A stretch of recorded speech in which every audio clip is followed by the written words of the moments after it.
Hello guys, WhatsApp, नमस्कार। मेरा नाम है राहुल, आपका ट्रेनर। देखिए, अभी तक मैं मैकेनिकल के सॉलिडर के बारे में बात कर रहा था। आज हमारा जो होगा टॉपिक ऑटोकैड। बेसिक ऑटोकैड का इंट्रोडक्शन दूंगा आज मैं। ऑटोकैड क्या है, ऑटोकैड कैसे यूज़ किया जाता है, थोड़ा बहुत कमांड इसमें बताऊंगा मैं। जब भी जैसे हम ऑटोकैड का लोगो देखते हैं, ऑटोकैड का लोगो आपको दिखेगा ए रेड कलर का। ऑटोकैड लिखा है मेरे पे और 2022। हम इसको ओपन करते हैं, ऑटोडेस्क लिख के आएगा यहाँ पे। ऑटोडेस्क एक कंपनी है जिन्होंने ऑटोकैड का निर्माण किया है।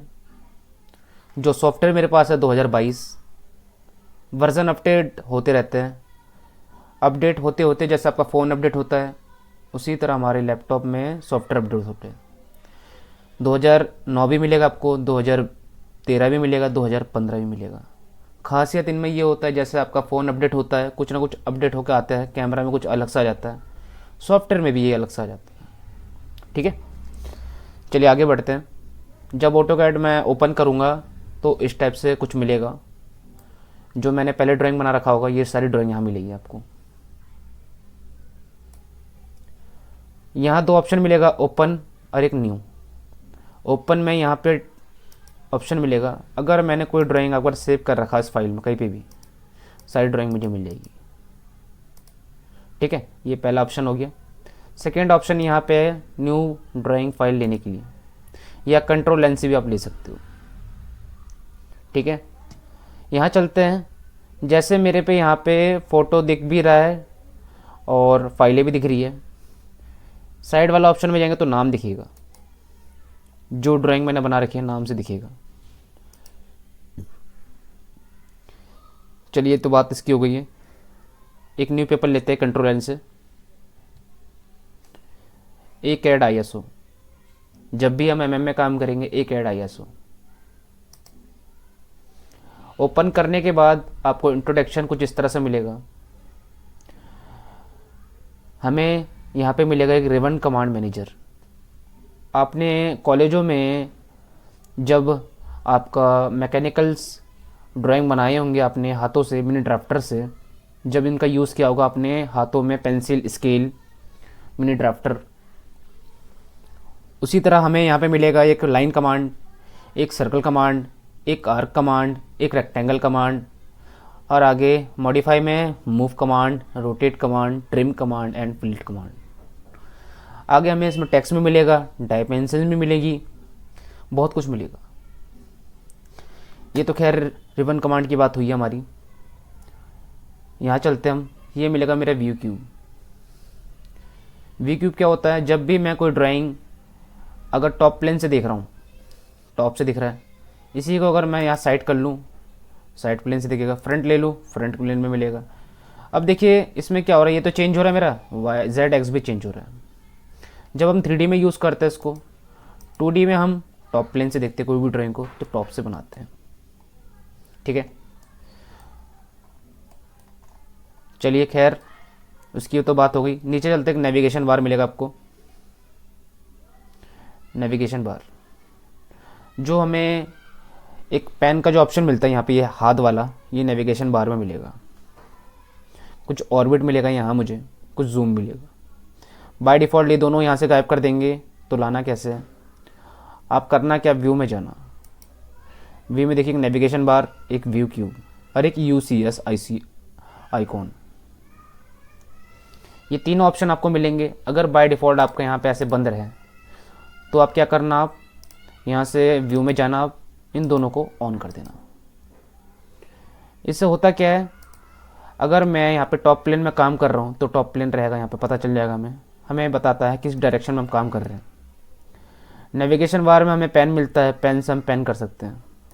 ये आप PAN लिखोगे, एंटर करोगे, तभी पेन आ जाएगा मेरे पास। ठीक है, आगे बढ़ते हैं। यहाँ पे मिलेगा मुझे कमांड मैनेजर। जब भी मैं कुछ टाइप करूँगा या कमांड, तो यहाँ टाइप होगा। देखिए अगर मैं कुछ टाइप करता हूँ, लाइन कमांड,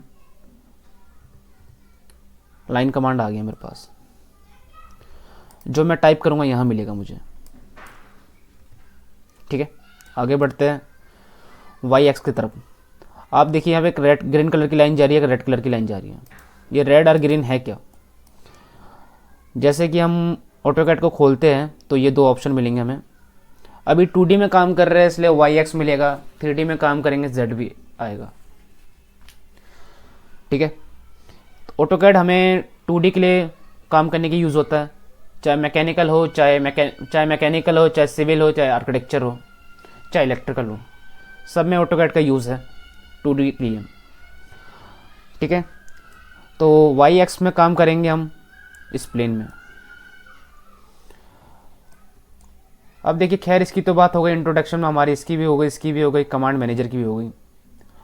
इसी ड्राइंग में हमें कुछ मिलेगा फाइल सेव का ऑप्शन ऊपर नीचे, या अगर पीछे अगर कोई ड्राइंग आपको दिखा है, रखना है, कोई देखना है तो यहाँ से ला सकते हो आप। ऑटोकैड को लोगों के साइड में मिलेगा, ये रहा, इसको ऑन करोगे आप, मिल जाएगा सेव का बटन, या सेव कुछ करना है उसके लिए बटन। ठीक है, यहाँ प्रिंट आउट का मिलता है, लेआउट, प्लॉटिंग हम कर सकते हैं यहाँ से। आगे चलते हैं कुछ इन कमांड के बारे में। इनको हम कहते हैं फंक्शन की। ऑटोकैड में हमें इनका बहुत अच्छा रूल जो हमें काम मिलता है इनका फंक्शन की का, आपके कीबोर्ड में मिलेगा F1, F2, F3, F4, F5, F7, F6, 7 जो भी है ऊपर मिलता है फंक्शन की, ये उनसे ही होता है यूज़। ऑटोकैड में एक खासियत है, जैसे आप कोडिंग करते हैं शॉर्टकट का यूज़ करके कोडिंग में लगाते हैं, वही कोडिंग यहाँ पे भी कर सकते हो आप। L कमांड लिखोगे तो लाइन कमांड आएगा, सर्कल में C लिखोगे सर्कल आएगा, मूव में मूव M लिखोगे तो मूव आएगा। इसी तरह सारे के शॉर्टकट हैं। अब चलिए फंक्शन की बात हो रही थी हमारी। फंक्शन की में हमें यहाँ मिलता है ग्रिड। जो ग्रिड हमें पीछे दिख रहा है, जो ग्रिड हमें पीछे दिख रहा है जाली सी, इसको कहते हैं ग्रिड। इसका शॉर्टकट आपको दिख रहा होगा, जैसे मैं कर्सर को ले जा रहा हूँ F7 लिख के आ रहा है। फंक्शन की में जाके आपको करना क्या, फंक्शन की दबा के F7 बंद कर देना, ये बंद हो जाएगा। मैं कर्सर को हटाता हूँ, यहाँ पे देखिए आप, या आप F7 दबाइए तब भी हो जाएगा, ना हो तो फंक्शन की दबा के F7 दबाओ तो हो जाएगा। आगे चलते हैं इस कमांड के बारे में, डायनामिक इनपुट। डायनामिक इनपुट होता क्या है, जब भी मैं कोई कमांड यहाँ टाइप कर रहा हूँ तो इस तरफ टाइप हो रहा है। डायनामिक इनपुट को ऑन करता हूँ, शॉर्टकट इसका नहीं है, इसको ऑन करता हूँ तो आप यहाँ पे टाइप जो करोगे कर्सर के साथ में लिख के आएगा। चलिए करके देखता हूँ। लाइन कमांड, देखिए लाइन की कर्सर के नीचे मेरा आ गया लाइन कमांड, एल से जो भी था सब आ गया। इसका खासियत है 2D में जब भी हम काम करेंगे एक डायनामिक इनपुट को ऑन रखेंगे। आगे चलते हैं ऑर्थो की तरफ। ऑर्थो है क्या, इसका शॉर्टकट है F8। ऑर्थो एक लाइन सीधा करने के लिए होता है, कोई भी लाइन को हम सीधा कर सकते हैं ऑर्थो कमांड से। ऑर्थो कमांड से हम लाइन तो सीधा कर लेंगे, जैसे आपने स्केल का यूज़ किया होगा मिनी ड्राफ्टर के साथ में। अब देखिए कोई मैं लाइन लेता हूँ, इस लाइन कमांड से कर्सर को यहाँ रखता हूँ, देखिए एक लाइन आ रही है, इस लाइन को मुझे सीधा करना है। आपने करना क्या है, इस ऑर्थो को ऑन करना है, शॉर्टकट है F8, लाइन सीधा हो गया। ठीक है, ये होती है हमारा लाइन सीधा करने के लिए स्केल, ऑर्थो। आगे चलते हैं पोलर ट्रैकिंग। पोलर ट्रैकिंग है क्या, जब भी हम कोई भी चीज़ एंगल में लेते हैं तो ट्रैकिंग करेगा ये।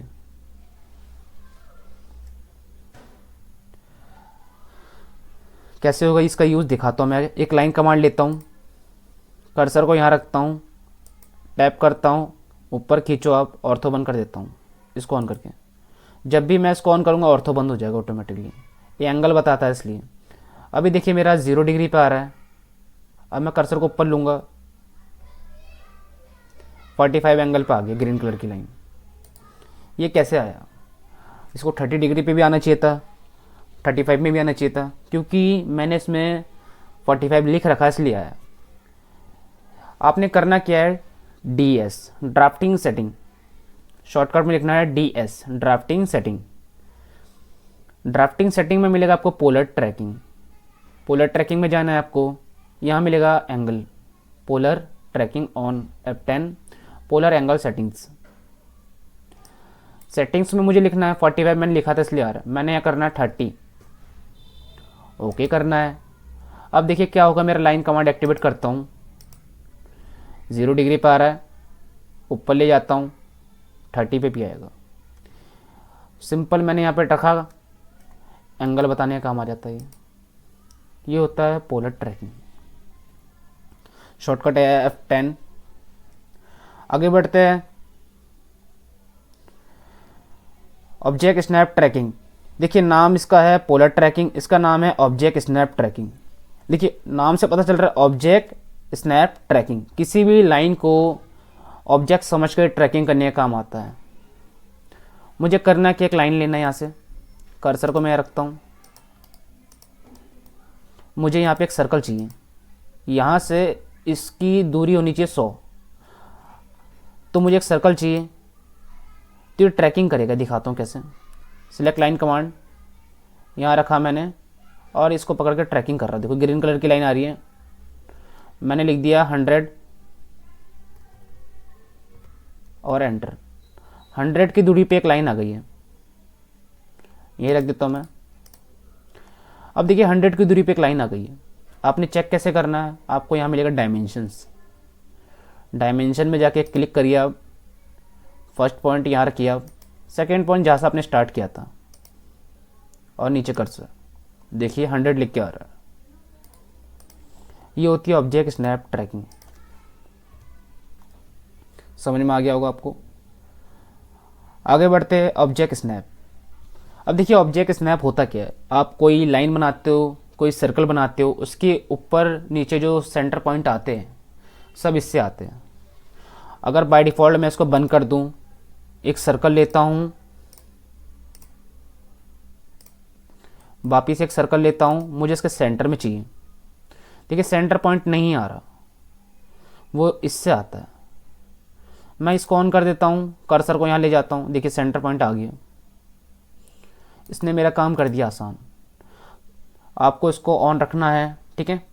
इसमें जाके हमें सारे ऑप्शन ऑन रखने हैं। अगर मैं यहाँ से मिड पॉइंट लाइन का हटा देता हूँ, आपने कोई लाइन बनाया है, सर्कल लेता हूँ, मुझे इसका सेंटर चाहिए। देखिए कॉर्नर तो आएंगे, सेंटर नहीं आएगा। देखिए सर्कल सेंटर नहीं आ रहा। आपने करना क्या है, यहाँ जाना है, सबको ऑन कर देना है। अब देखिए सेंटर भी आ जाएगा मेरा, कॉर्नर आ गए, सेंटर भी आ गया और ये भी आ गया। इतना समझ में आ गया होगा आपको। इसको ऑन करिए, ऑब्जेक्ट स्नैप सेटिंग्स। मैंने शॉर्टकट बताया था DS, आपको यहाँ पे भी मिल जाएगा डायरेक्ट। देखिए ऑब्जेक्ट स्नैप ट्रैकिंग पे आ चुका मैं। आपने करना क्या है, इस सब को ऑन कर देना है, सिलेक्ट करके ऑल। ओके, मेरे ऑन हो रखे सब। अब कभी मुझे दिक्कत नहीं आएगी किसी की ड्राइंग बनाने के लिए। खैर समझ में आ गया होगा आपको। आगे जाएंगे तो इनके मतलब भी देखेंगे। फिलहाल के लिए आज इतना ही था हमारा टॉपिक में। आपको मेरी वीडियो अगर अच्छी लगती है तो लाइक और सब्सक्राइब करें और शेयर करना ज़रूर